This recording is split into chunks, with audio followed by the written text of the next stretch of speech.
Mm-hmm. That's a business to achieve nothing. Oh, The truth of the matter, their partisanship and all the rest of it that caused them to promote getting this vote for the people are state. They don't they don't want to acknowledge that they were in error. oh, And I oh, hope some humility will come about. And we are prepared to sit down and talk to them, you know. are But you are until you then, hopeful? Are you hopeful, MP Jackson, that based on the way the government had gone about this business, they will really now, quote unquote, eat humble pie. They have that sit down. well, you know, look at the eat humble pie. It is just never realistic. Mm. If the word is good, but I really don't want to embarrass anybody. Um, um, People make wrong judgments from time to time. And the right thing is to acknowledge the error in judgment, make the correction for the sake of Jamaica. Conrad, you said something about 15 parish. Mm-hmm. This is way beyond Portmore and St. Catherine, you know. What the government is seeking to do is to change the parish configuration of Jamaica. Mm-hmm. Not just Portmore and St. Catherine. The government is proposing to change Jamaica from a 14 parish to a 20 parish country. What are the criteria are you establishing for the pursuing? What are the Oh, oh, criteria oh, is oh, oh, behind it? oh, oh, For some kind of changes to Jamaica. hold on there, MP Jackson. This is breaking news. This is information that you're giving us now. You're saying that the government intention is not just about Portmore becoming a 15 parish, but there are more to this. Yes, To, configuration of the country and will change. And what the government should want for this plan to do. And we have proposals earlier on. If you are talking about the parish structure as it is now, and you want to change the structure, you need to have a realistic way.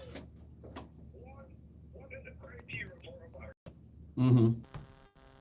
Ask that question and get the answer. You might. Mm-hmm. But let us explore that. What criteria they should meet each parish. Mm-hmm. Do we really need 14 parish? Should it be 15? Could it be 10? Should it be 10? What is the criteria?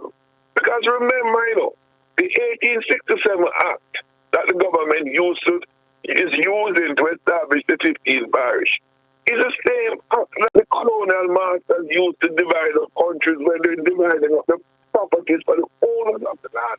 That's the governance. The Mm-hmm. parish and county structure was never for governance.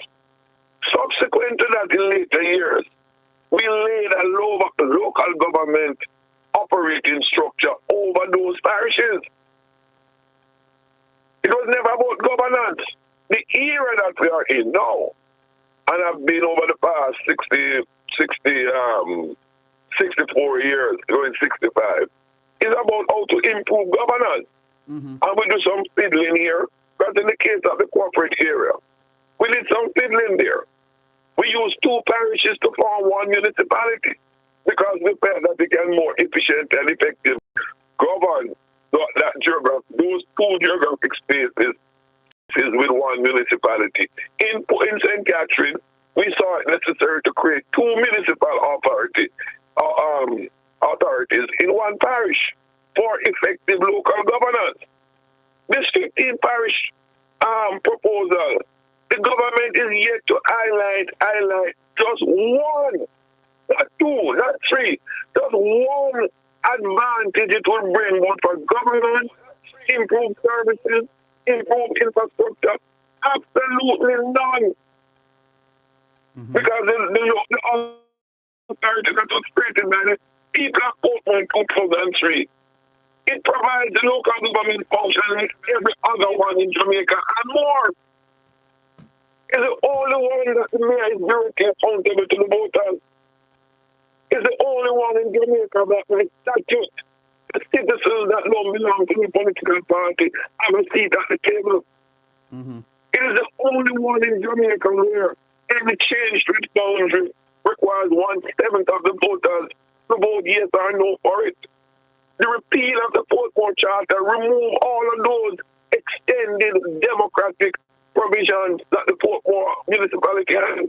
It's a retrograde step. So what you're saying, Mr. Jackson, instead of basically removing what exists in Portmore now for a progressive government and to give the people more say, we should basically be embarking and roll out what was initially conceptualized by former Prime Minister P.J. Patterson and the then administration in allowing Portmore its own autonomy in terms of its electing its direct mayor and so on and so forth. No, I can't hear it. That's really what Prime Minister Patterson PNP did. The Portmore municipality is a const of the leadership of the citizens in Portmore. They were the one who promulgated it. They were the one who approached the government. What the PNP did was really to listen to them and to accommodate them and bring to fruition their own thinking. Facilitated the that is what makes the Portmore municipality a very profound creation. That's democracy at its highest. Where the people shape and form the government structure and operation in the way that they believe, not the PNP felt. And that's the reason why the PNP's position now, but my position is, any change of the existing system must go through rigorous consultation with the people to change what they created. It's a slap in the face of the people of Portmore. The government is seeking to uproot and destroy what they have conceptualized and pursued for themselves. MP Jackson, I have two more questions that I want to put to you, so I'm going to just take the 10:30 break and come right back. And let me just say sorry to those of you who we lost the YouTube feed on the Conrad OB channel earlier. It was due to a break in the electricity supply. We are now back up on that feed, so you can rejoin us there. All right, stay with us right here on the Big 93 Sleek Radio. Sukam.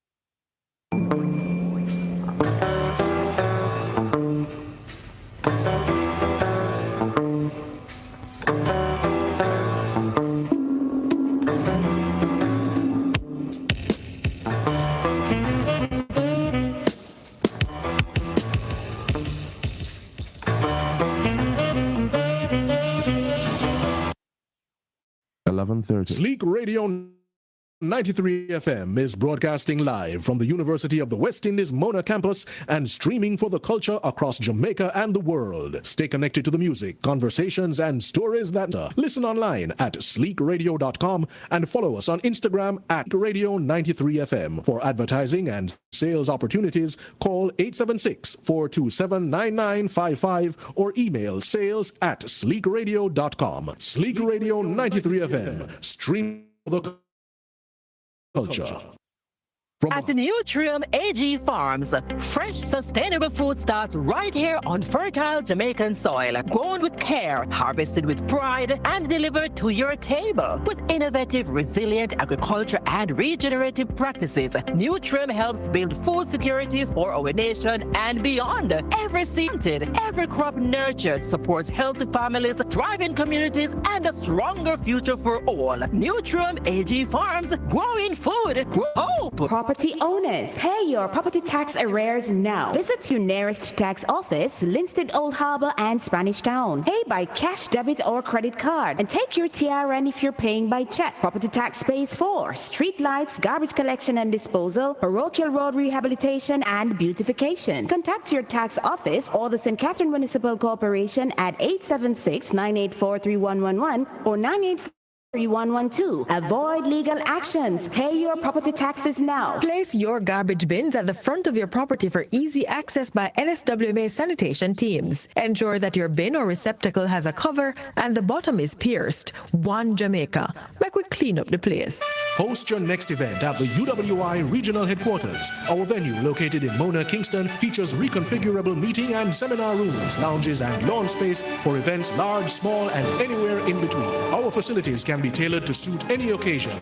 Stylish soirees to formal business meetings. Call 876-927-2425 or 876-455-9346 to book your event. The UE Reporters, where great minds come together.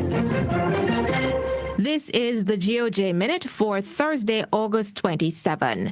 Minister of Labor and Social Security Pernell Charles Jr. has indicated that some of the families impacted by the recent demolition exercise in Cooper's Pen Trelawney have been identified for additional support. Over $11 billion in support has been disbursed to beneficiaries under the Restoration of Owner or Occupant Family Shelters Roofs program.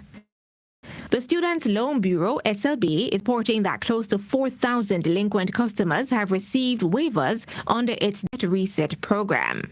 And the Ministry of Agriculture, Fisheries and Mining has awarded more than $17 million in scholarships to the first two recipients of the Face Jamaica Agricultural Scholarship. That was the GOJ Minute. For more information about these and other stories, visit jis.gov.jm. A production of the Jamaica Information Service, the voice of Jamaica. At Alliance International Medical Limited, cancer care is personal, precise technology and expert care. Alliance International Medical transforms lives and aims to be the Caribbean's leading cancer care center. Visit Lot 12 Business Center, Drugs Hall, St. Anne's Bay, or call 876-972-6801. Alliance International Medical Limited. We care. Brian say no more, this too much.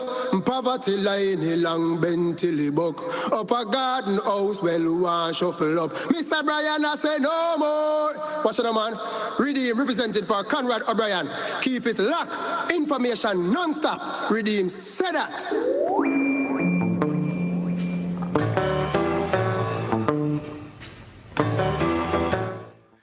Welcome back to your program at the national level, right here with yours truly, Conrad O'Brien, the fireman. We are now at 10:34, and we're in a discussion with MP for South St. Catherine and the opposition spokesperson that speak and matters relating to Portmore, and he's also the spokesperson and national security. We've been getting information from Fitz so far that really seems as if this whole thing of Portmore becoming the 15th parish has thrown at its head and will not be able to come into being before the next general election as it is. No, Mr. Jackson, thanks for holding, sir. Thanks for holding. Good. MP, for our listeners, while we probably understand what's going on, but for the listeners, I'll put this to you. The government has already passed the Portmore Parish legislation.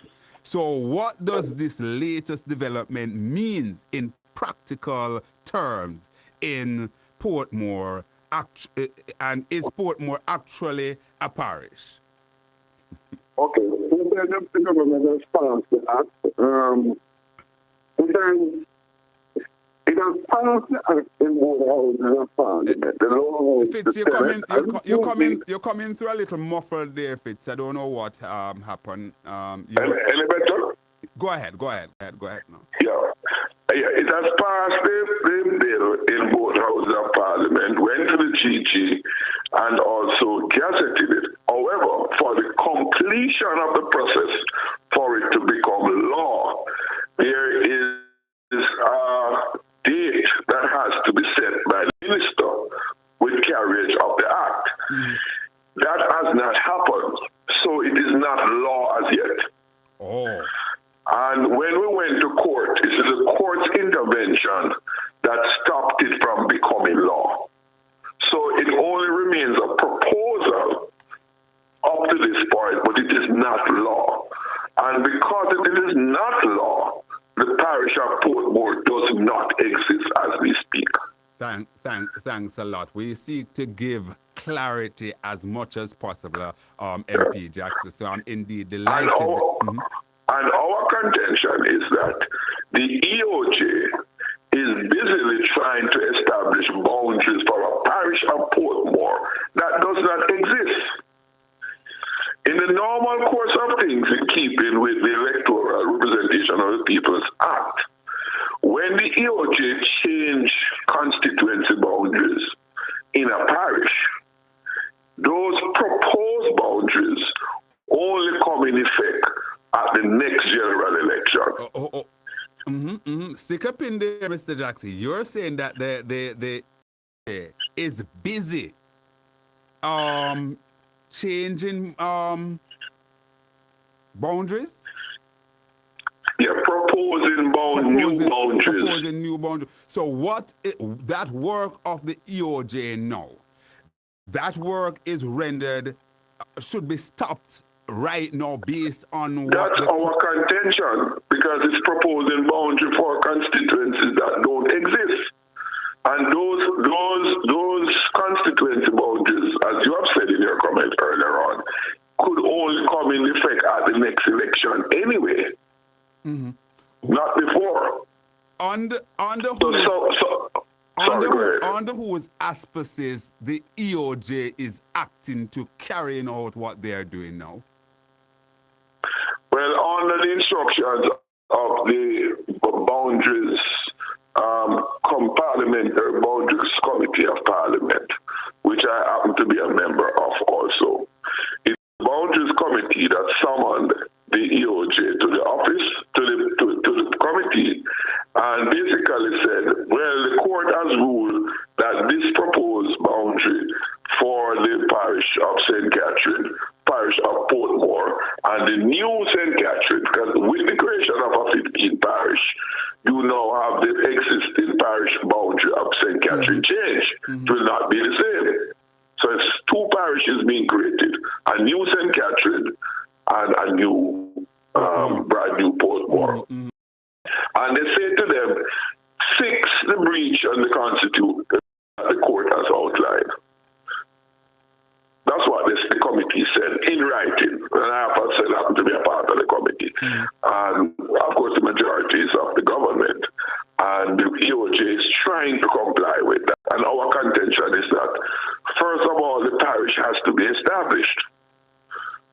So how you can establish the parish, you have to do it in a way that it doesn't breach the Constitution. And the only way you can do that without breaching the Constitution, to establish a new parish, is to set the parish around the existing boundaries of the two constituencies. So as we or the existing constituencies. As we speak on the 27th day of August 2026, what is the EOJ doing as today based on what you have outlined there now, MP Jackson?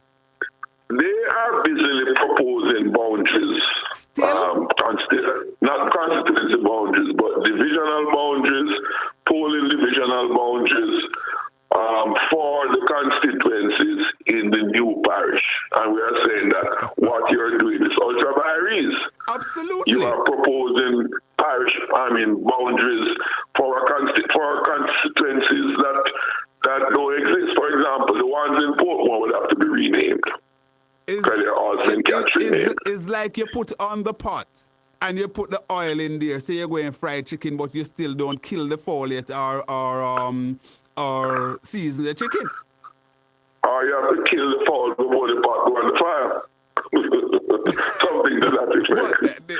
You put in the cart before the horse. So when you engage,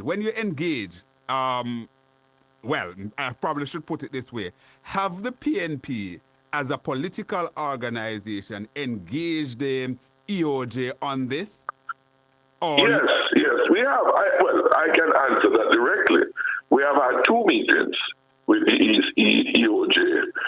One at the conference center with all the affected constituencies in St. Catherine, and a second one that was broken up for those in Portmore and those in the rest of St. Catherine. And I, on behalf of the People's National Party, I have raised those issues to the and to the chairman of the ECJ. So yes, it has been posited to them. And they have acknowledged it, not responded. Boy, this sounds very, very lopsided to me. Just listen, it's really when something is corruptly conceived, Conrad, when an act is corruptly conceived, you're going to end up with bankrupt outcomes. And that's what you're having. It's a constipated outcome. Because it was corruptly conceived. It was a gerrymandering pursuit. And that's what I'm calling on all of Jamaica to add your voice to this corrupt gerrymandering pursuit of the government. No decent Jamaican should allow it to proceed. Based on what came out of the court of Jamaica, the unconstitutionality of this, is there anything that the government can do or could do to basically get their way? Any possibility of them getting their way before the next general election, Mr. Jackson? Yes, if they were to abandon the boundaries as they proposed it for the parish, then the parish could be created along the existing constituency boundaries. Yes, that would be possible without breaching the Constitution. However, it will cause them not to then gerrymander the boundaries of the constituencies in Portmore in the way that they had intended. So the end would not justify the means in terms of what they're trying to achieve. In one aspect of it, there's another aspect of it that they would succeed in, but it's sort of short-sighted. And that other one is they could create the parish and cause the councillors in Portmore not to be able to vote in Spanish Town anymore. And then they would then take control of that municipality. That would be the end effect. Because the PNP would not have majority with the combined voting of all the council parish of St. Catherine. And they would have a majority in the remaining portion of St. Catherine in the Spanish Town municipality. But if I might add, and I said it to their member, it's kind of short-sighted because the truth of the matter is, in 2007, the JP was in control of the Spanish Town municipality with the same configuration we have. Because they had a majority in the other section of St. Catherine. They have lost that majority over time. And instead of going out here to do political work, to regain that majority, as they once had, they now decide to use their parliamentary majority to give them what they desire, which is control of the Spanish municipality. It is very much akin to a man who don't want to work, but want to live like a king. And so he decided to just use his gun, which is the power he has, right, and rob other persons. And then use the proceeds of the robbery for the life that he wants. That is akin to what the JLP is doing with the gerrymandering. They don't want to go out there and win political seats to get back the majority as they had in 2007. Because that takes work, that takes effort. So they take a lazy approach, right? And they take in a dishonest. Finally, MP Jack. And that's what Jamaicans are giving comfort to in not adding their voice against that kind of practice. They could do the same thing in Trelawney and St. James. If they feel like I win a PNP seat, they just recut the boundary. What do you plan to do? Because of course, at the end of the day, the PNP is an organization that have to find means and ways to basically carry out their communication to get the people to come along with them to basically add their voice to their state. Yes, but all those who hear must act. Yes. Communication is to inform and educate. And this discussion this morning is about doing just that. And we stand ready to engage the people right across the length and breadth of Jamaica. And I personally have that responsibility to lead that charge on behalf of the People's National Party as the spokesperson on Portmore-related matters. All right. We stand ready to engage with the people. All right. And every opportunity we get, we utilize it to do that. as it is now, where does this leave the people of Portmore? It leaves them in a whole sea of uncertainty. It leaves them in a sea of uncertainty, not knowing just when the municipal authority that they worked so hard for over 8 to 9 years to create in 2003 is being ripped away from them by the government. When will that happen? They don't know. God. They see it as a slap in their face and an insult to their democratic efforts. Good. Thanks, MP Jackson. Just in the next 2 minutes I want to just engage you quickly.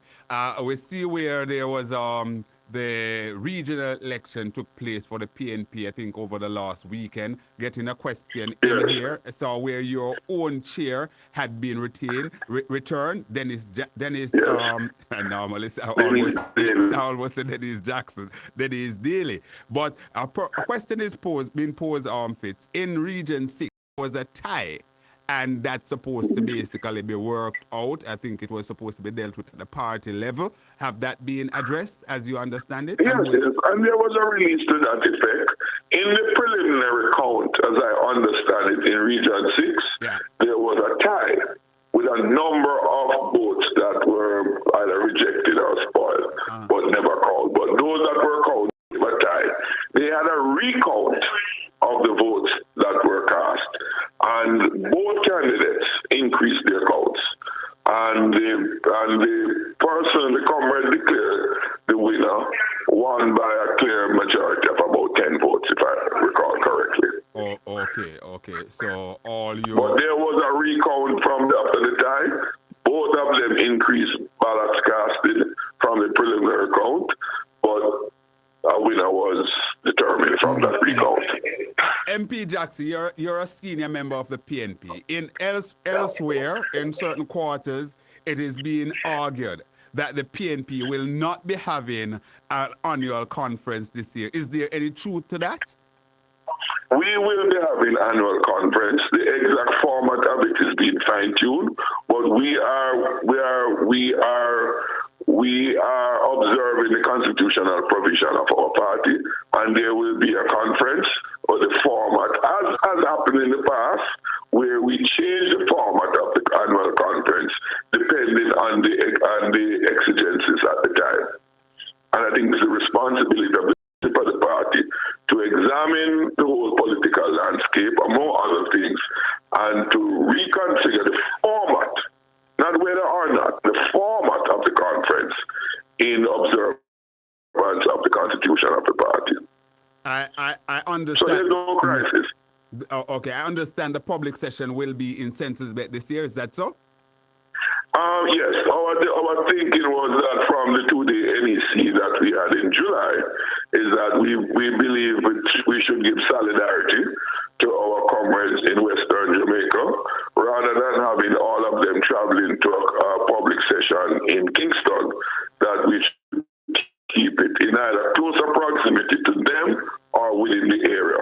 I'm not certain as I speak as to the venue, but the decision was to keep it in the vicinity of the areas of our affected comrades and other Jamaicans. Thank you very much, MP, senior member of the People's National Party. We go to the heart of the matter. We ask the question and we go right where it matters. Thanks a lot for those information. So breaking right here, or confirming right here, you understand that the public session of the People's National Party Conference will be somewhere more in the western part. Centralsbet is the parish that is being touted at the moment, as I understand it, and so on and so forth. And Mr. Jackson just basically give some reasons to that.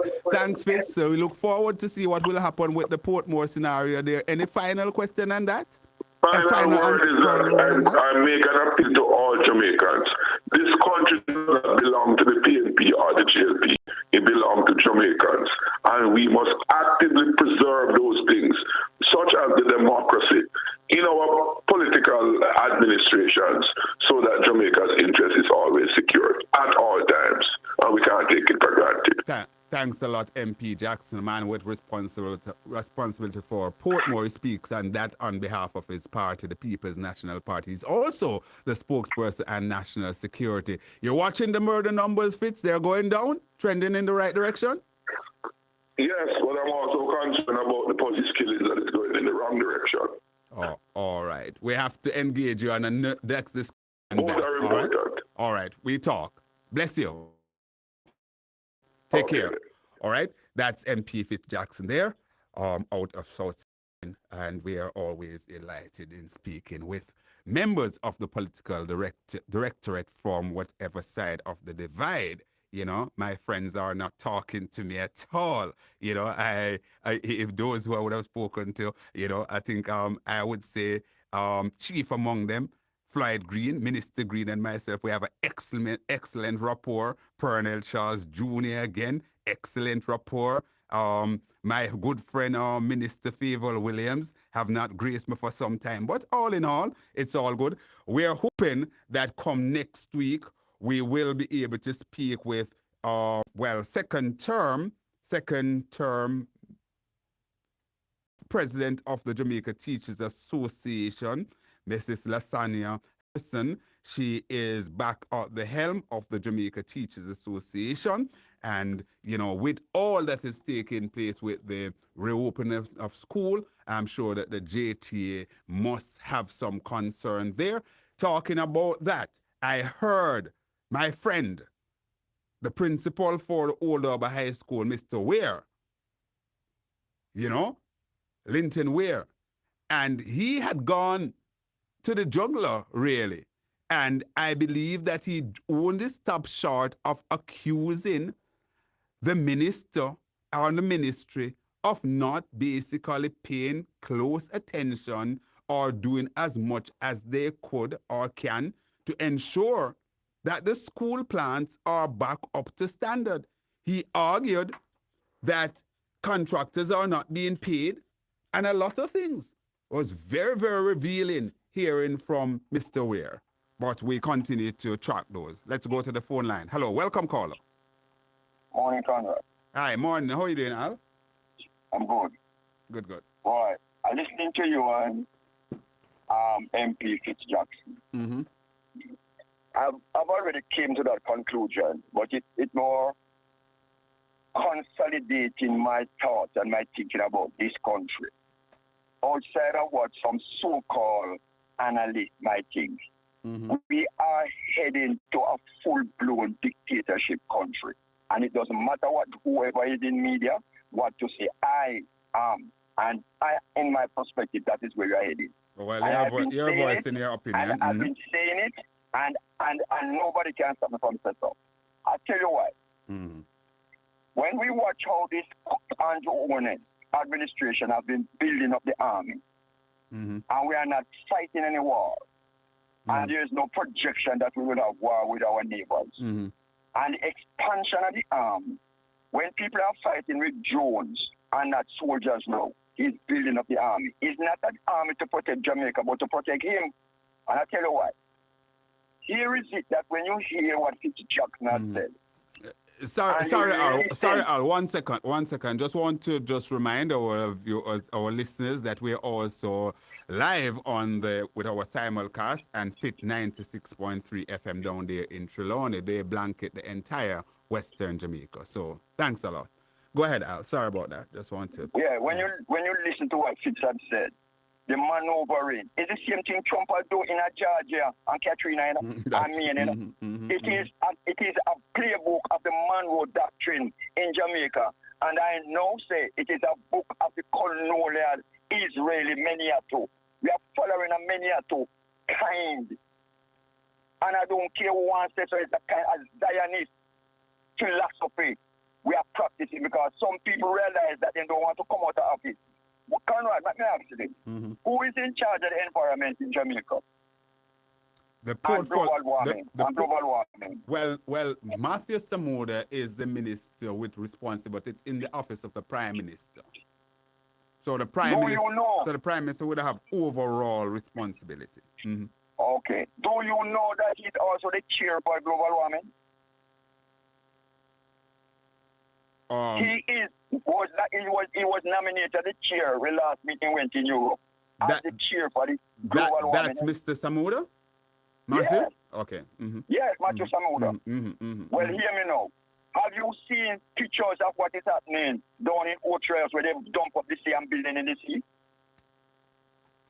Have you seen that? And no journalists have got down there to talk about it. No journalists have got down there to look what other man them dump up the sea.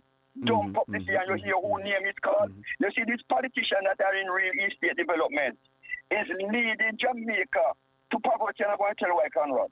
I saw a man this morning on social media using a knife to cut off his driver's license. I don't know if you saw it. Well, listen. They said you can't stay upon Cowback and Costco, right? So, but let me just lend my voice here. Of course, you have some of the, like, for example, a larger media house, like Radio Jamaica, you know, the Gleaner Communication Group. They have a bunch of, should have a bunch of investigative journalists in-house, right? And, for example, what you just mentioned there about what is taking place in Ocherous, if that is whatever is going on, then you would expect them to have someone who they would send down there. And that is also a reason why you have outfit basically have persons who are designated to deal with various aspects of things. So people will be there assigned to environmental matters and so on. And as it is right now, the largest media house that we have in Jamaica is the RJR Gleaner Communication Group. So I don't know what's going on there. Well, Conrad, how are you going to have this kind of independent investigative journalist when the Time by Jamaica House is on those programs? And for you to have the government being the biggest advertisers on your program in order that they can control your voice, so you're going to go against that? I respond to you this way with that. I think what happened is that the various operatives will now have to be more nimble, more creative, and find revenue stream, try and see how they can go out there and deal with maybe the small entities and get independent sponsors and advertisers, because it can't be that because one is beholden and expecting the Time by Jamaica House or wherever that you just mentioned, then you just basically succumb. And the people and the work in Jamaica that the fourth estate is supposed to be carrying out is... Like we sit down now and I watch we happen at Portmore, and it is going to happen across Jamaica. Let me say this. The man who cut up his driver's license has reached a point of to leave you, Al. News. Have to leave you. And the world. Stay connected to the music, conversations, and stories that matter. Listen online at sleekradio.com and follow us on Instagram.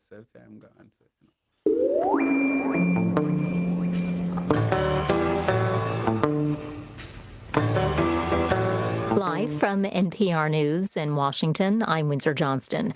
Police in Nepal say emergency teams have retrieved the bodies of at least 353 people after catastrophic floods gushed through Himalayan river valleys on Monday. More than 1,300 people remain missing in Nepal and Tibet, including 65 Americans. Many were Hindu pilgrims, as NPR's Dia Hadid reports. The floods gushed through an area popular with Hindu worshippers who were on a pilgrimage to circle a sacred peak known as Mount Kailash. That peak is in Chinese-held Tibet. It's largely reached by crossing in from Nepal. One group of some 80 people lost contact while in an immigration building. A spiritual leader known as Sadhguru shared the news with other worshippers. He posted the video on X. So, this is a terrible and an extraordinary event. The flooding was caused after a glacier collapsed into a river valley. Experts say the Himalayas are warming faster because of human-caused climate change. Dia Hadid, NPR News. Tech giant Meta is facing sweeping changes to Facebook and Instagram aimed at protecting younger users. The new restrictions are part of the company's multi-billion-dollar settlement with nearly all U.S. states over allegations that its platforms harm children. Meta denies wrongdoing.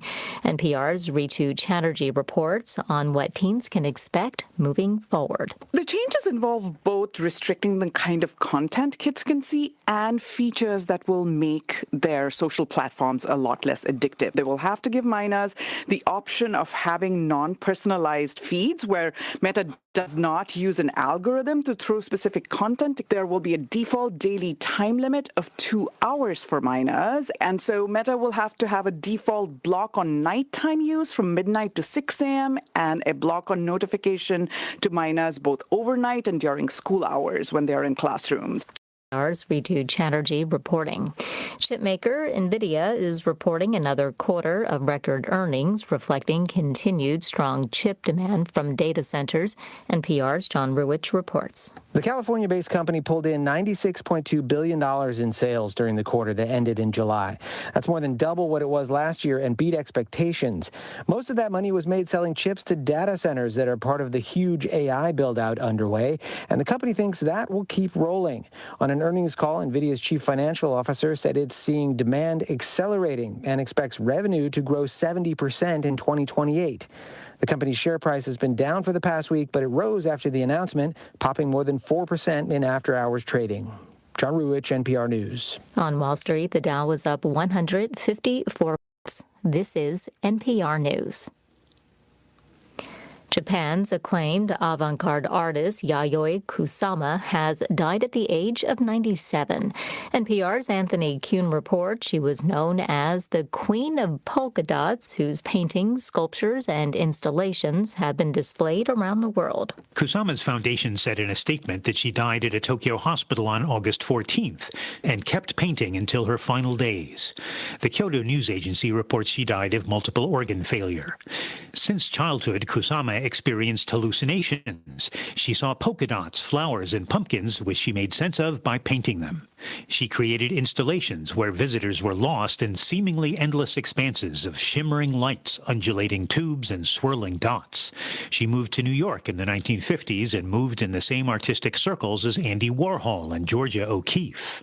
She returned to Japan in the 1970s and chose to live at a psychiatric hospital while painting at a nearby studio. Anthony Kuhn, NPR News, Seoul. SpaceX is planning to build what it says will be the world's largest spaceport in southern Louisiana. The company says it will invest $100 billion in the launch complex. The facility will be designed to support thousands of Starship launches a year and include its own power and fuel production. SpaceX says the project will create about 3,000 direct jobs over the next decade. Construction is expected to begin next year on the 125,000-acre site along Louisiana's Gulf Coast. This is NPR News. Want to hear this podcast without sponsor breaks? Host your next event at the UWI Regional Headquarters. Our venue, located in Kingston, features reconfigurable meeting and seminar rooms, lounges, and for events large, small, and anywhere in between. Our facilities can be tailored to suit any occasion, from stylish soirees to formal business meetings. Call 876-927-2425 or 876-455-9346 to book your event. The UE Regional Headquarters, where great minds come together. At Nutrium AG Farms, fresh, sustainable food starts right here on fertile Jamaican soil, grown with care, harvested with pride, and delivered to your table. With innovative, resilient agriculture and regenerative practices, Nutrium helps build food security for our nation and beyond. Every seed planted, every crop nurtured supports healthy families, thriving communities, and a stronger future for all. Nutrium AG Farms, growing food, growing hope. Bag it and pin it, every rubbish in a pan. No dirty up the place, this a we island. So keep Jamaica,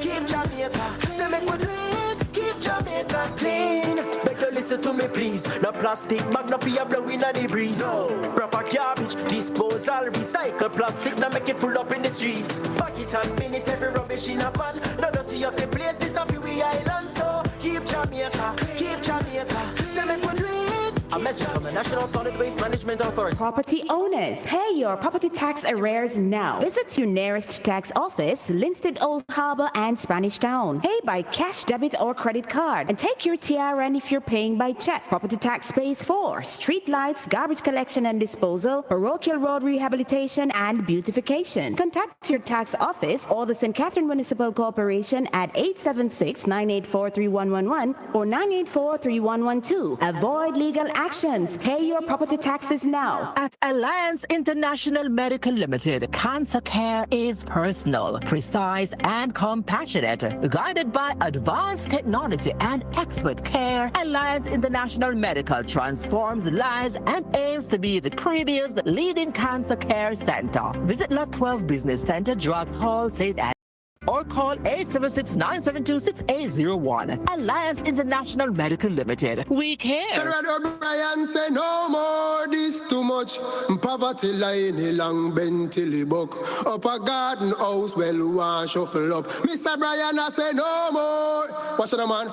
Redeem represented for Conrad O'Brien. Keep it locked. Information non-stop. Redeem, say that.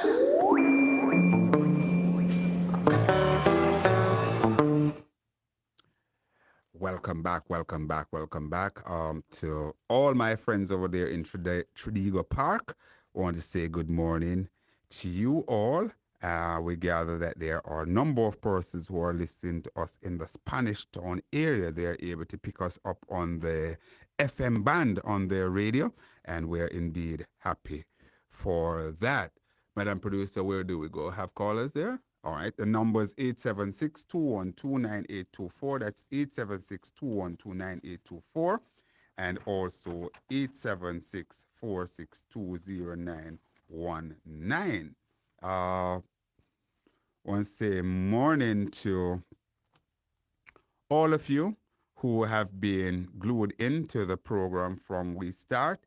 And thanks, there was some messages that was coming in earlier, but what happened, callers, we had basically lost the feed on the YouTube channels. And remember, we're up now via www.sleekradio.com. We're also on the 93 FM band on your radio. We are live on the Conrad Obi, the Fireman YouTube channel. We're live on Sleek Radio YouTube channel as well. And indeed, we are being simulcast with our friends at Fit 96.7 FM down there in Trelawney. So Wayne Gray was saying we're not hearing you. All right, thanks for that, Wayne. And but since that we get from Althea Sterling, we are hearing you now. Thanks for that. Althea Sterling is saying we lost feed, as the host said, because there was a power cut at the station, but they are up and running now. Thanks much for highlighting that for us. Someone is saying sorry for the inconvenience. All right, thanks a lot, and we're up now. All right, thanks. So my callers are basically people in the chat. They're following everything. Clark is saying good morning, Conrad, and everyone in the chat. All right, hello, welcome, caller. Thanks for... Good morning, Mr. O'Brien. Hi, morning. How are you doing, sir? This sounds like George out of Florida. Yes, son. Yes, son. This is Mr. George. Indeed. Well, go on there, Mr. George. I want to big up Mr. South St. Catherine. I know he's listening. I don't hear him calling from morning. Okay, well, My bantan me yesterday, but me I big him up same way. Well, I don't know so me and him up on the same side. you know, George. You know that, Mr. O'Brien, but you know, so me I got talk truth no matter what it is. Absolutely, and that's how it should be. That's how it should be. No matter the side you support, you have to talk truth. Indeed. Just like yesterday. Mm-hmm. I was saying to, just like how I hear you. Mm-hmm. If a caller is calling and they are saying something negative to whether the opposition or the prime minister, you gotta debunk it. Mm-hmm. And I hear that yesterday, and I was calling it out, and it sounded to me like I wasn't contributing something substantial to the program. Hence, I get cut off of the program. And I wasn't saying nothing bad.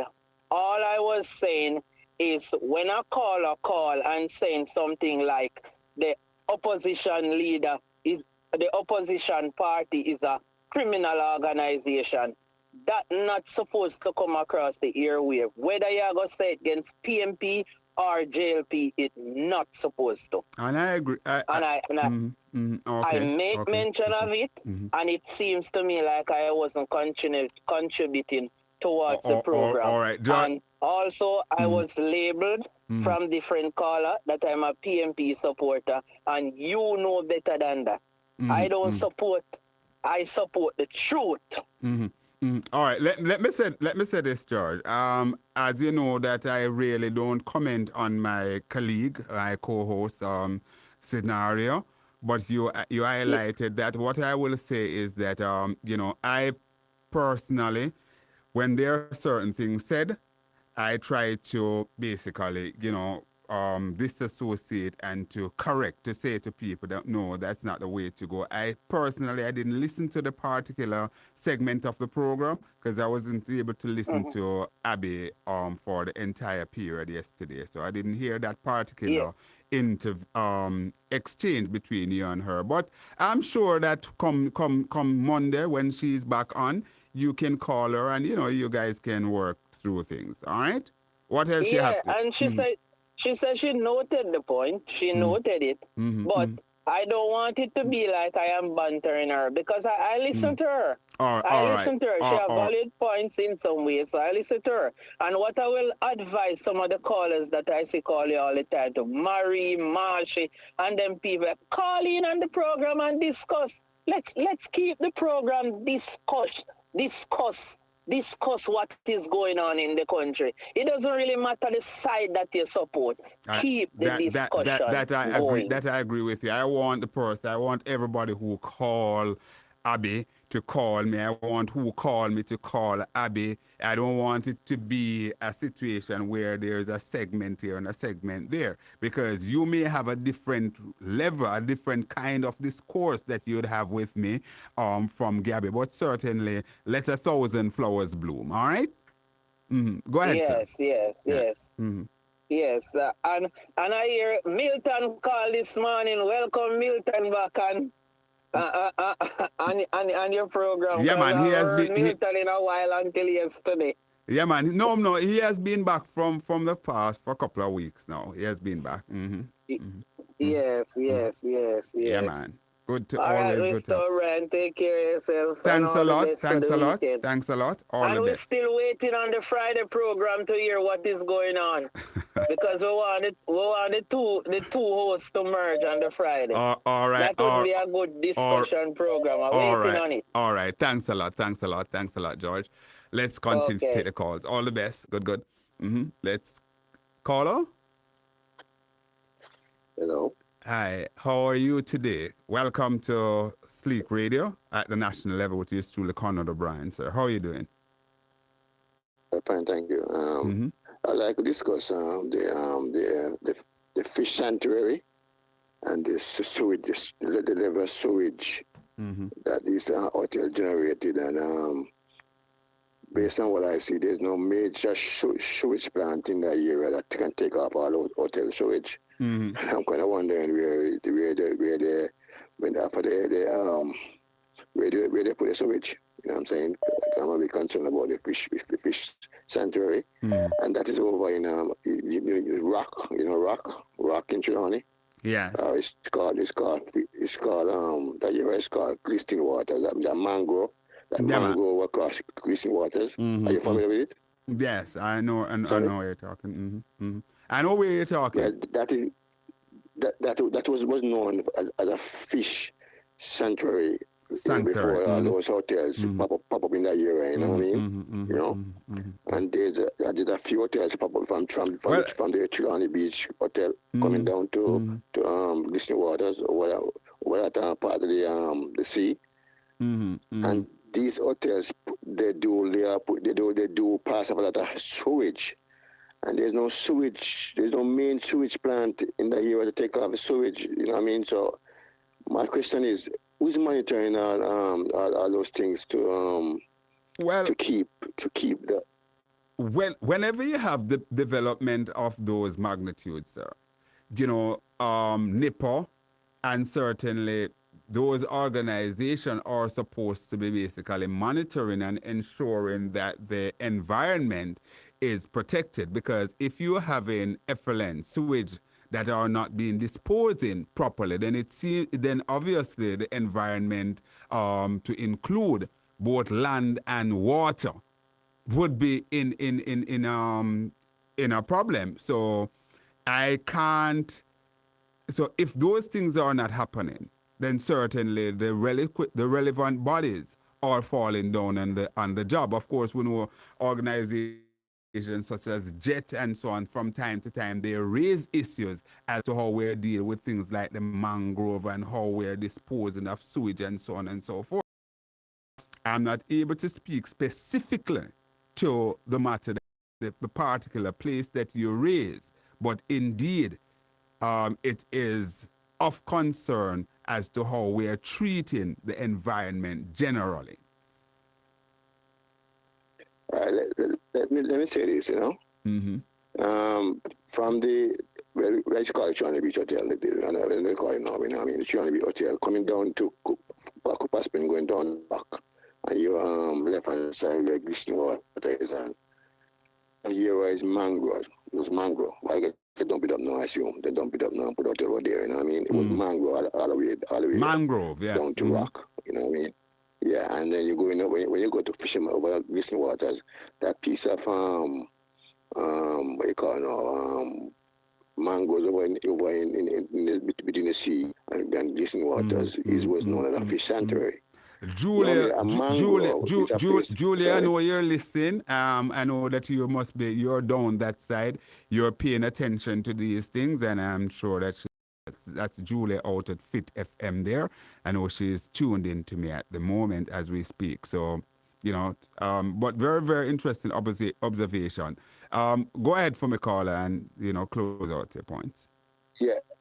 Yes, I was saying that era, from my shopping that era, it was always mangrove. Mangrove, yes. And I mean, it's getting very hard for you. It's very hard for you to put up a hotel, so many hotels there, and don't have a major sewage plant to take off all those sewage. You know what I mean? And to leave up with the hotels to build up a little tank and say they're going to take care of the sewage. In that area, it's very easy. It's not easy. That is why I'm saying to your caller that, you know, there are standards that we're supposed to be adhering to. You're saying that based on your information, your knowledge, is that those standard as it relates to how sewage is being disposed of or collected is not happening? I'm a bit concerned because, let me put it this way, I have a friend who works in New York. He works in the sewage industry here, and I spoke to him recently. You know, I mean, when I spoke to him about that part, you know, because he's from Jamaica. You know, I mean, and I was explaining to him, and he sent me all the details to, you know, my phone. You know, you know, I mean, and he told me about how much pound of the waterway and much pound of sewage and have effluent and all those things. Now, that area. It's a swampy area. Whenever it's rain, the swamp comes up. You know what I mean? Yeah, man. I get the point. I get the point. The point I'm making. I get the point. The point I'm making. For the hotel to make up to build a bit of a what you call it now, a metal tank and say they're going to caller, we get that point. You don't have to repeat. We get the point. Your concern is that the sewage, how the sewage is being disposed of, the proper built out is not there. And I'm saying to you that is certainly a falling down on the supervision. To angle that level sewage, is not there. All right, we'll check that. Well, I guess the minister would certainly have some concern with that, and that should be checked.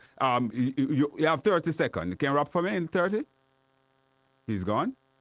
Yeah. Well, I have no confidence in these politicians. They don't know what they do. Most of them are clueless. They don't know what they're doing. You know, they just collect money for you know, just like all the Minister of Health. Minister of Health, he's just clueless, don't it? All right. You know? All right. Thanks a lot, mate. All right. That's my caller there out of the UK. All right. Hello, caller. Caller. Morning, Mr. Lewis. Talking about the portfolio with and water. Seeing a picture here of Matthew Samuda, and it said drained by drought. And it's talk about Jamaica once again being urged to conserve water as the country continue to face severe drought condition. A concern here, and boy, the politics kind of rough, Some time ago, when the parliament was configured differently, you would hear every time that each MP is going to get X amount for trucking of water and to do this and do that and so on. Hear the conversation there anymore, Go ahead, Mr. Lewis. Mr. Lewis? Yes, sir. Go ahead. Yes, sir. Mm-hmm. Yeah. All I'm saying is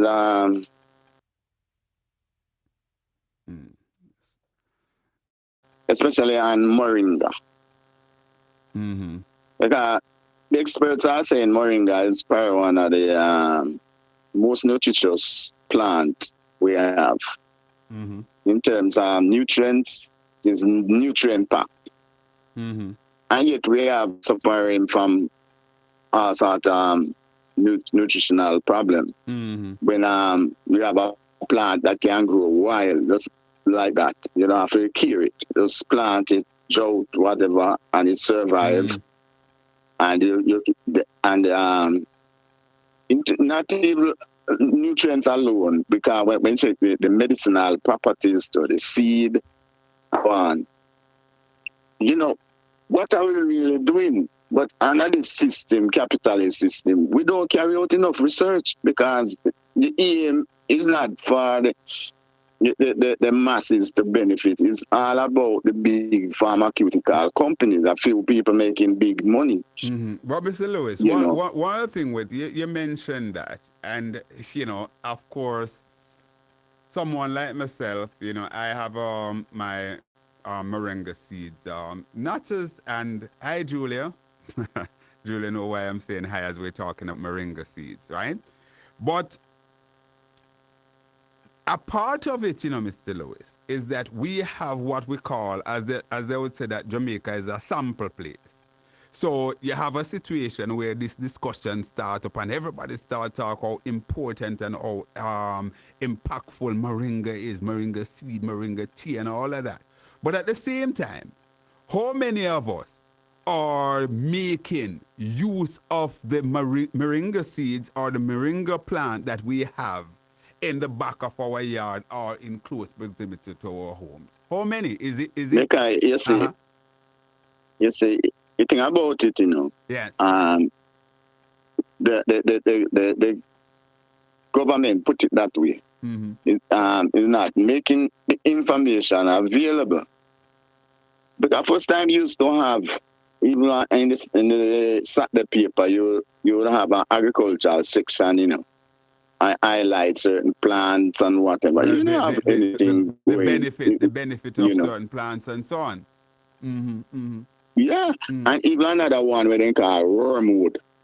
Mm-hmm. It is said that is a very powerful plant, that contain certain compounds. Yes, another one that bear in very, very, very large tree. As a matter of fact, I planted one in a particular community. As a matter of fact, two. One died, and the other one is in a big tree. That's where a lot of people use now as their shade when they're waiting on taxis or buses. And it's called the neem plant. I gather that also. Yeah, I know that one too. Yeah, it's another also, one. Mm-hmm. Mm-hmm. Need to carry out research. Mm-hmm. Very little money, because just the international organization, they're not gonna lend you money to carry out the research. But we can't take out what's happening in, say, India, because I think research in India, they are using the moringa a lot in India. And in one country, more than one country, in Africa, when they were suffering from severe malnutrition, that was one of the plants that the expert them recommended, the moringa. They solve a lot of the nutritional problems. Even protein is very, very high in protein. We could use that too in animal feeds. So we could plant acres and acres of that. Mr. Lewis, you are, by training and just exposure, you're aware of the properties of the moringa, for example. Talk to us about using the seed as you understand it, how the seed should be used and how the actual vegetation aspect of the plant should be used, i.e. the leaves and so on and so forth. Plenty of people use it in smoothies, you could dry it and make tea. This seeds, I think the seeds very good for like diabetes, high blood pressure. I know a lady that was very, very sick, my principal's mother, living in Chapeltown. And it's the moringa seed. And it's like miracle, they came home because they were giving up on her. So the seed is very powerful. But plenty things now, when you have a phone, you can just Google it, and you see the information come up. So can the young leaves be steamed into a vegetable product, like, for example, you'd steam callaloo and so on? Yeah, it can be eaten that way too. Put it in your salad and stuff like those. I think the expert actually recommending that you use it as fresh as possible. As fresh as possible. Because some of the nutrients, you lose some of the nutrients when it goes stale. All right. Thanks a lot, Mr. Lewis. Thanks for today. Bless you. All right. Respect, sir. Respect. All right, thanks. Hello, caller? Hello? Yes, morning. Morning, Conrad. Yes. Al? Conrad, this is Colin. Oh, hi, Colin. How are you doing? How are you doing, Colin? I'm fine, thanks, my brother. I am good. Welcome. Colin, how you do? It's always good to have you. What's on your Blessings, mind? Man. I am calling this morning because my heart is heavy. And when I say heavy, I mean very heavy. Oh my Because in this day and age where technology is what is running the world, and we are seeing where September morning is arriving fast, and majority of the schools that were damaged by Hurricane Melissa are not ready for school. It is worrying for me, and it should be worrying for any well-thinking Jamaican. Conrad, the only reason I would accept from a government for the schools not ready if they tell us that we don't have the money. Yes. Yeah? Yes. But Colin, this government Colin just take a pin there. I'm going to take you on. Colin, hold the line for me. Let's take the final break, and then we come back after the break. We're talking Colin Bell. Of course, he's a member of the opposition PNP and also a broadcaster, journalist. All right, super.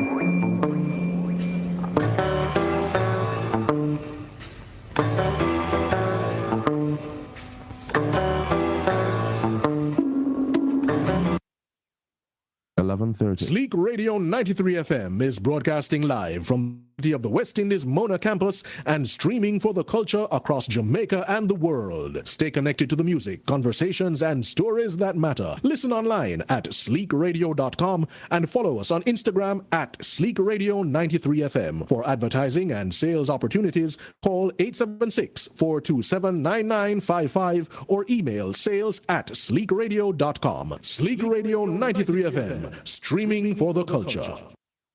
Mars Group Limited is shaping the future through science, innovation, and sustainable impact. From advanced agriculture and resilient food systems to nuclear science, cutting-edge healthcare, and data-driven solutions, Mars builds ideas that improve lives and protect communities. Guided by research, integrity, and long-term value, Mars pushes boundaries where it matters most. Mars Group Limited, where innovation meets impact. It and minute every rubbish in a van. No dirty up the place.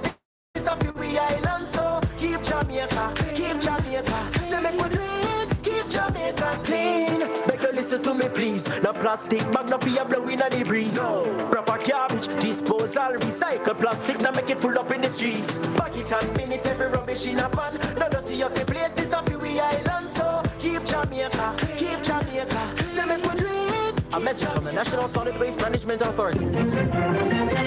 This is the GOJ Minute for Thursday, August 27. The Students' Loan Bureau, SLB, has extended its debt reset program to December 31, 2026. Borrowers are being urged to visit www.slbja.com to apply. The Ministry of Labour and Social Security has activated several reforms to the Program of Advancement through Health and Education path. Head of the St. Elizabeth Police Division, Superintendent Coolidge Minto, is reporting that major crimes in the parish are trending downwards since the start of the year. And makeshift classrooms are being erected at the Otarias Primary School in St. Jan to ensure students can return to a single-shift school when the 2026-2027 academic year starts in September. That was the GOJ Minute. For more information about these and other stories, visit jis.gov.jm. A production of the Jamaica Information Service, the voice of Jamaica.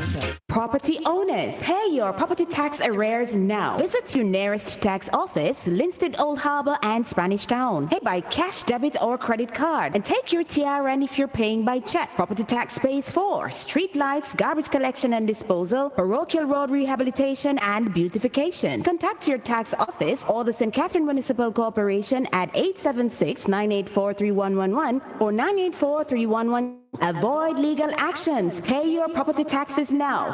Host your next event at the UWI Regional Headquarters. Our venue, located in Mona, Kingston, features reconfigurable meeting and seminar rooms, lounges, and lawn space for events large, small, and anywhere in between. Our facilities can tailored to suit any occasion, from stylish soirees to formal business meetings. Call 876-927-2425 or 876-455-9346 to book your event. The UE Regional Headquarters, where great minds come together. At Nutrium AG Farms, fresh, sustainable food starts right here on fertile Jamaican soil. Grown with care, harvested with pride, and delivered to your table. With innovative, resilient agriculture and regenerative practices, Nutrium helps build food security for our nation and beyond. Every seed planted, every crop nurtured supports healthy families, thriving communities, and a stronger future for all. Nutrium AG Farms, growing food, growing hope. Yo, Sleek Fam, wake up and lock in with the morning mentions. That's right. Weekdays from 7 to 9 a.m. It's your daily dose of what's hot, what's trending, and what everybody's mentioning. From viral moments and social media drama to real-life issues, culture,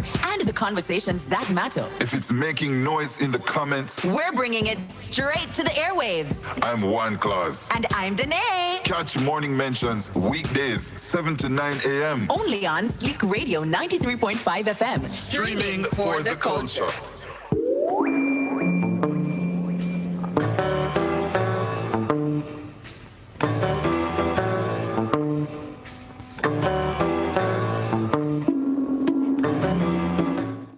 Welcome back. We're in the final half an hour of the program. Of course, we're up on the 93 FM band. We're streaming live via www.sleekradio.com. We're also up on the Conrad the Fireman YouTube channel live. We're also up on the YouTube channel Sleek FM 93 FM channel, and we simulcast with our friends at Fit 96.7 FM down there in Trelawney. We're talking to the man out of Portland, Portland Spice TV, Colin Bell, broadcaster and indeed broadcast journalist and indeed businessman extraordinaire, a man who speaks truth to power. Colin, my friend and brother. Colin, welcome back. Thanks for holding. Yes, Obi. Yeah, man. Talk. Man, not a problem. So what I'm saying, Conrad, it is worrying for me to see that we have a government that is not prioritizing education. And the money, they have access to money. They have mobilized over $600 billion. So far, they have only drawn down $400 million. The economy is in a recession that is dependent on government to drive the economy. Indeed. What are we doing? What are we doing as a people? We are our leaders. And the infrastructure is in decadent, Colin. I mean, God. Oh, God Almighty, Obi. What is happening? Is suffering, it's screaming, and the parts are very expensive. Obi, listen to me. Where Jamaica is right now is that we are free falling. The economy is in a recession. Inflation is skyrocketing. And all this, and I know some people going to come out at this, but tell them defend this. All this problem that we are having is a direct result of policy by the Andrew Holness-led administration. When Dr. Peter Phillips implemented the edge tax and insurance for oil on the world market, and this government kept that insurance and improved on it, the inflation that we are seeing now, the inflation that we are seeing now would not so high because oil is on the world market at about. I didn't hear what you just said. I said Julian Robinson was here with me on Monday, and he spoke to that. As a matter of fact, he also acknowledged that the recession, you know, the Melissa basically would have basically pushed it, but he said that where we are now was as a result, direct response, poor response from the government. That's why we are where we are. Yeah, but you know the next part of the problem, Conrad? You know, the next part of the problem, since February, we have seen this war between the U.S., Israel, and Iran. And there's also the ongoing war between Russia and the Ukraine. And since February, our leaders have not found it necessary to address the nation, to set a guideline, to say to the people, this is where we want to go. This is how we plan to get there. Work with us on this way. Where is the government? The government is lost. The government not in. What kind of country running? Colin, the government is interested in going somewhere, give out one indigent house, and have the prime minister name on it. So those are the kind of gimmicks things that take place. You know, I don't know if you listen to the principal of Old Harbour High School yesterday. He is also the president for the Principal Association of the, and he is out there batting saying that he doesn't know what's going to happen in September. He is saying that contractors are being owed left, right, and center, not doing the work. But you know the next bad part, Obi? Hold on, you know the next bad part, common laborers working with government contractors paid less than the minimum wage. Yeah. Yes. Why? Colin? Lost Colin there. Lost him. Working less than minimum wage, $3,000 a day? Yeah, yes, God Almighty, man. I'll tell you something. I was with a number of young yesterday in Manchester, in our place called Knockpatrick, to be exact. And believe me, these are young men who want to work, active young men. And they were basically just crying foul, and they were talking about this $3,000 a day minimum wage. I was with another gentleman, to Mr. Grant down there in Manchester. I was talking about the $3,000 a day minimum below, where nobody not paying that. You get somebody coming to your house and do a day work, you pay them $6,000 and $7,000 a day. The minimum wage is what, 3,400 or 500, something like that?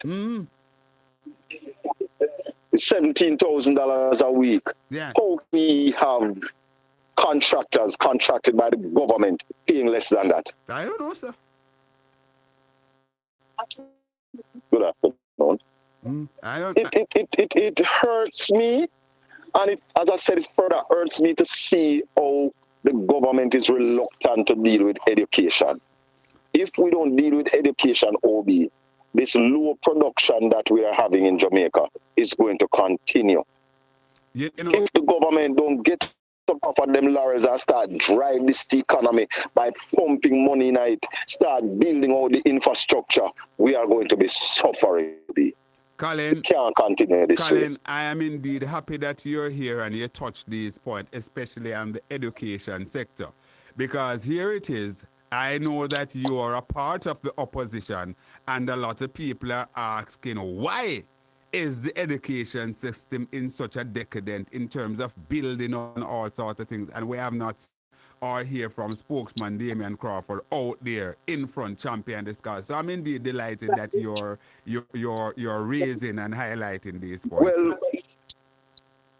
Well, we're calling on the government, OB, to step up and prioritize education, prioritize the future of the nation.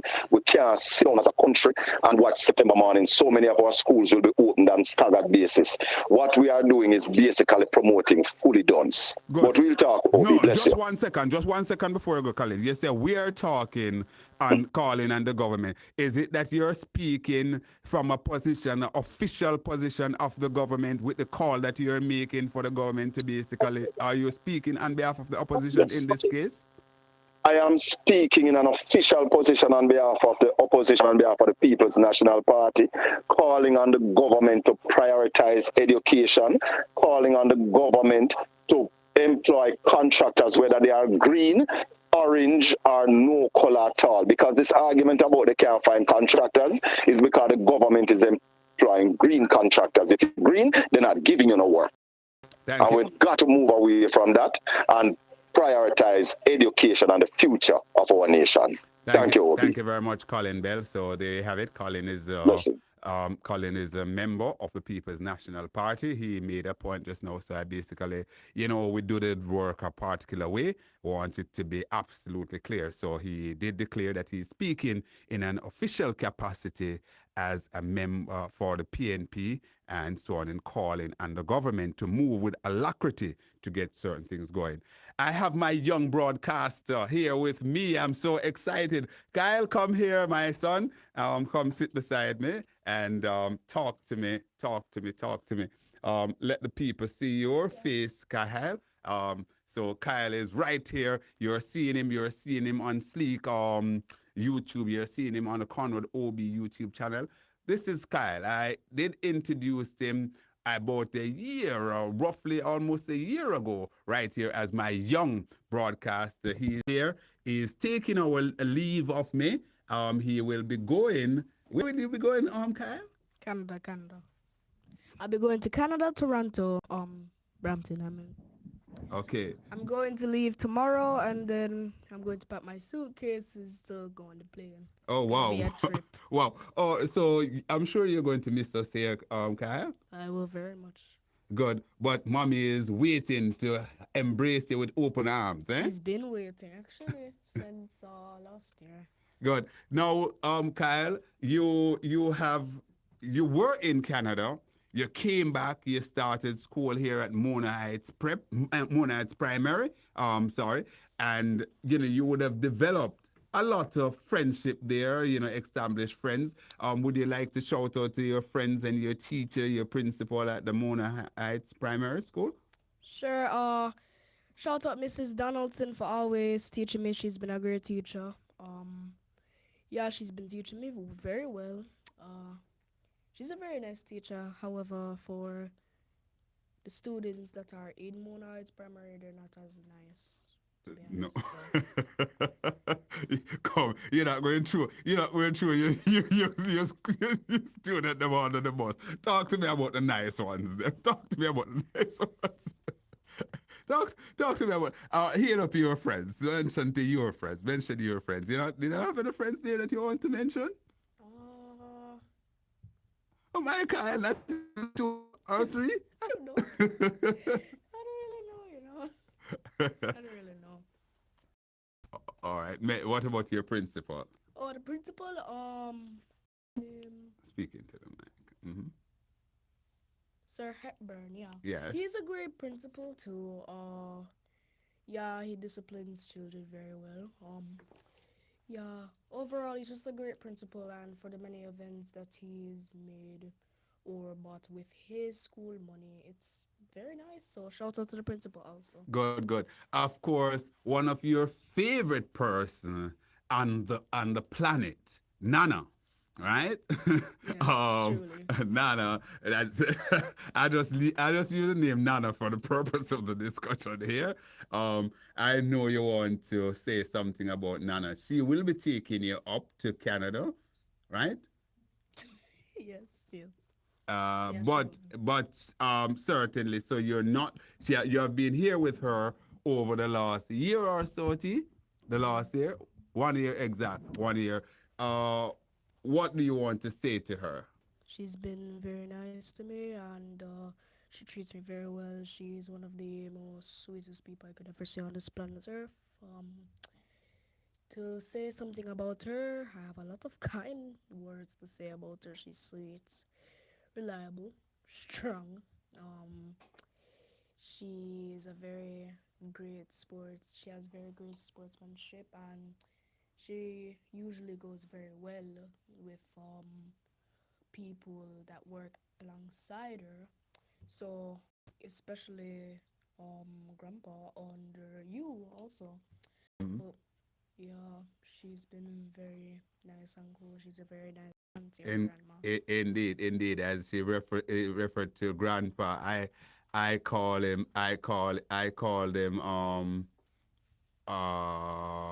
Benno. That I hope that's a grandfather. Okay, he has two. But Benno is my brethren. All right. So Mr. B, respect Jusa, understanding you're resting well. All right, these days. So you want to say shout out to somebody else?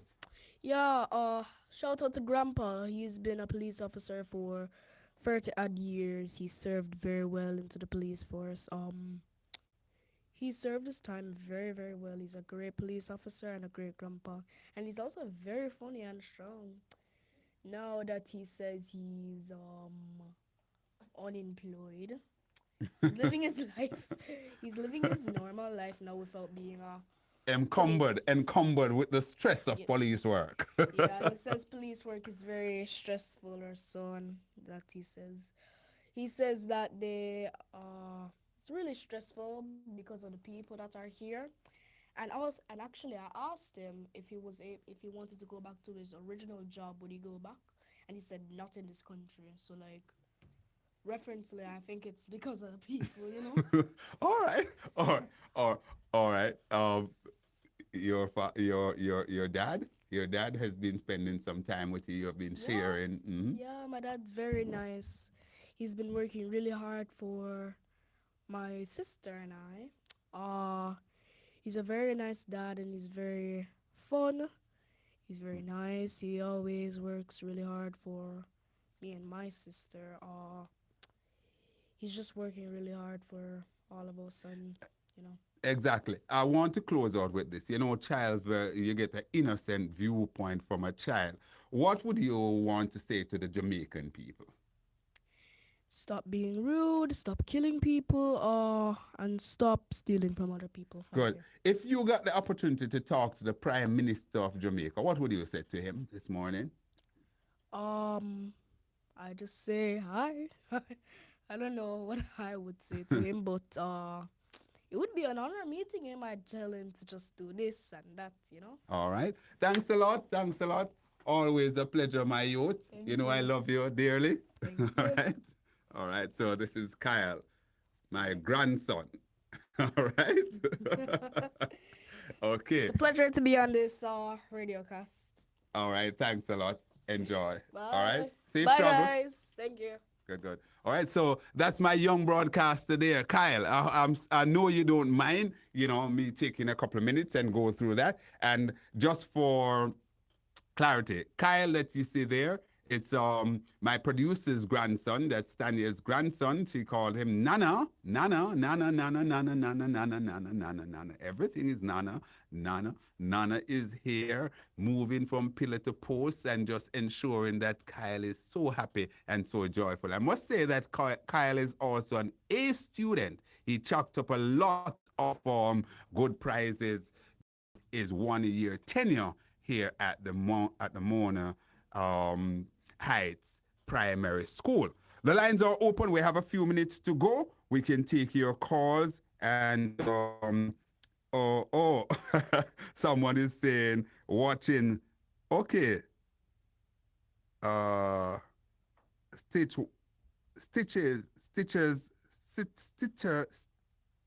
Stitchers watching 4364 saying, don't go, Kyle. Please stay. Jamaica is nice. All right. And someone else is saying, okay, let's see. Who else is here? Seeing Kyle is handsome. All right. And Justin Clark is saying, welcome. See you soon, Kyle. All right. And Kyle, you really develop a nice fan club here. Mars is saying, call upon the education spokesperson to he is not doing anything in his portfolio. Him depend pause. All right. So MP Crawford, people are asking you to speak more on your portfolio there. And someone is saying, Brew is saying, Colin, you got the passion. Forget Damien. He is a disappointment. All right. And Griffiths is saying, good morning, everyone. Blessing. Let's go to the phone lines if we can take a call. Wow, it's just 7 minutes we have to go. My goodness. Hello, caller. Good afternoon, Sir Conrad. Good morning, Jamaica. Hey, hi. How you doing? Country. Yeah. Good morning. I must commend you this morning on your Conrad steak. Mm-hmm. You're doing very well. Thank you. Yeah, congratulations to you. Thank you, sir. Yeah. And according to Mr. Bell, mm-hmm. the opposition spokesperson on education, mm-hmm. I believe he should just give it up, No, Mr. Bell didn't say anything that you can say according to Mr. Bell. What Mr. Bell did what? According to me, mm-hmm. according to my view, Damien is just, I don't know. Because the principal of Wandibolas Primary School, Mr. Morgan, mm-hmm. he was supposed to meet with the Harvard yesterday at the Wandibola School. Mm-hmm. And I don't mm-hmm. know how school is going to open mm-hmm. and vehicle mm-hmm. cannot drive up mm-hmm. to the school. Yeah, get a call in 2 minutes. Children have to come out of the vehicle. You have this guy who transport the children near one named Colonel, that's Footer, my driver. They have to come out of the bus and walk up the hill. Yes. And the bus try go up the hill empty.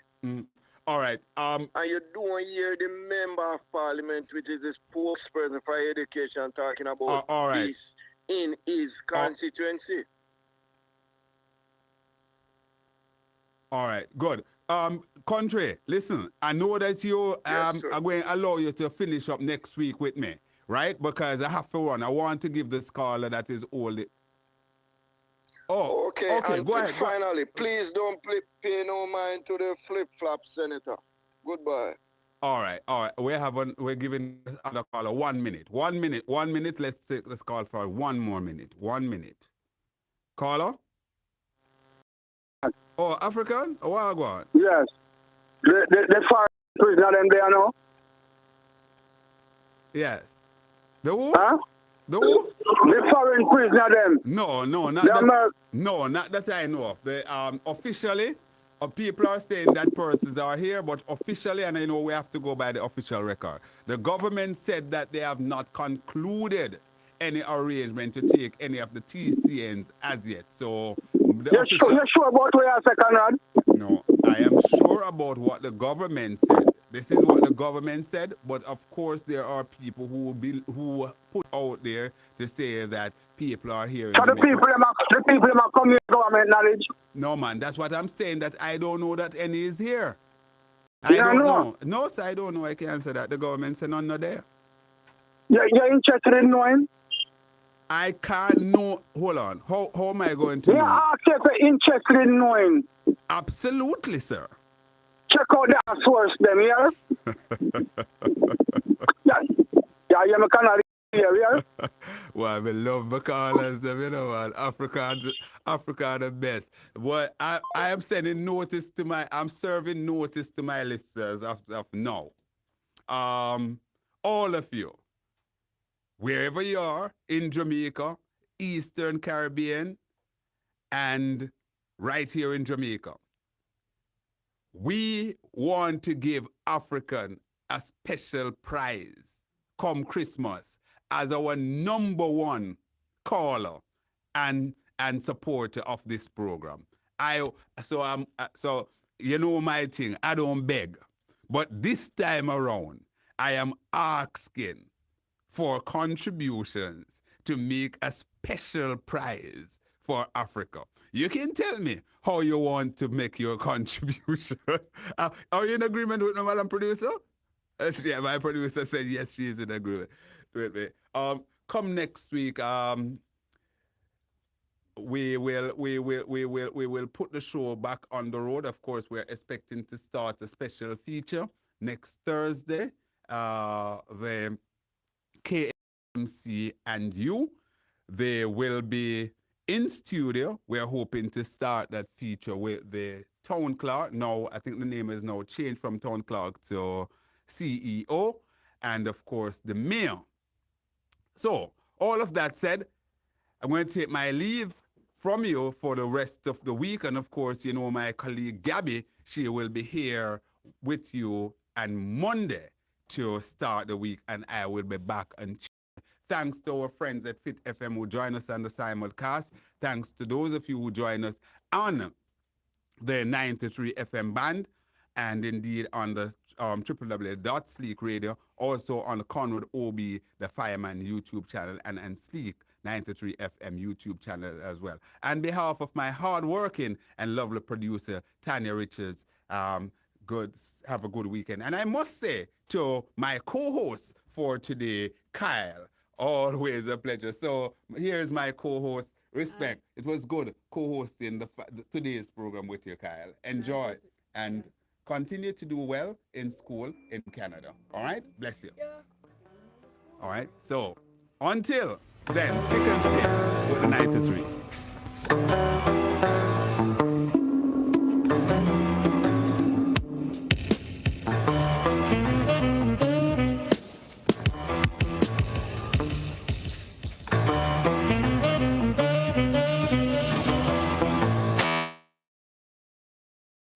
Thanks a lot to all of you who joined me here on the speed.